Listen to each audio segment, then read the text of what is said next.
আসসালামু আলাইকুম ফ্রেন্ডস, এডুজেট শিক্ষায় আপনাদেরকে স্বাগতম। আপনারা সবাই কেমন আছেন? আশা করি সবাই ভালো আছেন। বরাবরের মতো আপনাদের সাথে আছি আমি সাইফুল ইসলাম। চলে এসেছি নতুন একটি টিউটোরিয়াল নিয়ে।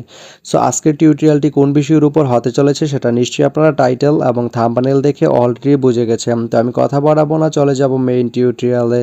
আর মেইন টিউটোরিয়ালে যাওয়ার আগে একটা কথা বলে নিতে চাই, আপনি যদি আমার চ্যানেলে নতুন হয়ে থাকেন তাহলে অবশ্যই আমার চ্যানেলটি সাবস্ক্রাইব করে নোটিফিকেশন বেলটি অন করে দিবেন। আর যারা অলরেডি সাবস্ক্রাইব করে রেখেছেন তাদেরকে অনেক অনেক ধন্যবাদ। যারা আমার এই ভিডিওটি ফেসবুক থেকে দেখছেন তারা আমার পেজটি ফলো করে সাথেই থাকবেন। তো চলুন চলে যাই মেইন টিউটোরিয়ালে।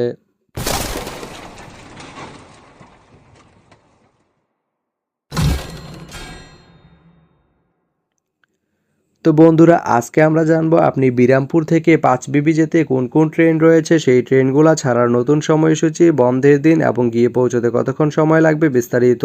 তো আমি যদি আপনাদেরকে ট্রেনের সময়সূচিগুলো বলে দেই, আপনি বিরামপুর থেকে পাঁচবিবি যেতে প্রথমেই যে ট্রেনটি রয়েছে সেটি হচ্ছে একতা। একতা ট্রেনটি বিরামপুর থেকে ছাড়বে রাত 12টা 55 এবং এটি পাঁচবিবি গিয়ে পৌঁছবে রাত 1টা 15। এই ট্রেনটির কোনো অফ ডে নেই। এরপরে রয়েছে উত্তরা। উত্তরা ট্রেনটি বিরামপুর থেকে ছাড়বে ভোর 4টা 31 এবং এটি পাঁচবিবি গিয়ে পৌঁছবে ভোর 4টা 51। এই ট্রেনটির কোনো অফ ডে নেই।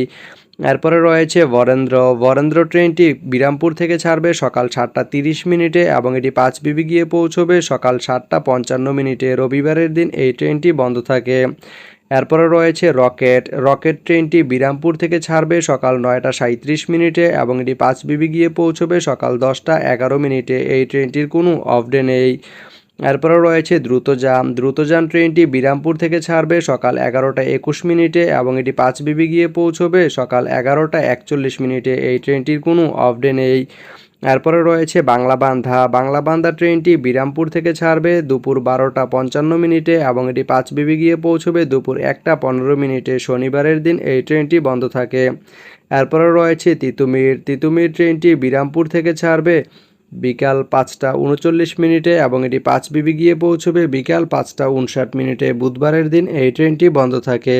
তো আপনি বিরামপুর থেকে পাঁচবিবি যেতে এই 7টি ট্রেনের যে কোনো একটি ট্রেন ব্যবহার করতে পারেন। তো ভিডিওটি কেমন লাগলো অবশ্যই কমেন্ট করে জানাবেন।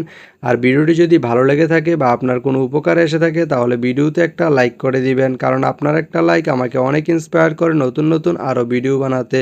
তো ধন্যবাদ সবাইকে ভিডিওটি এতক্ষণ ধৈর্য ধরে দেখার জন্য। ভালো থাকবেন, সুস্থ থাকবেন, এডুজেট শিক্ষার সঙ্গেই থাকবেন।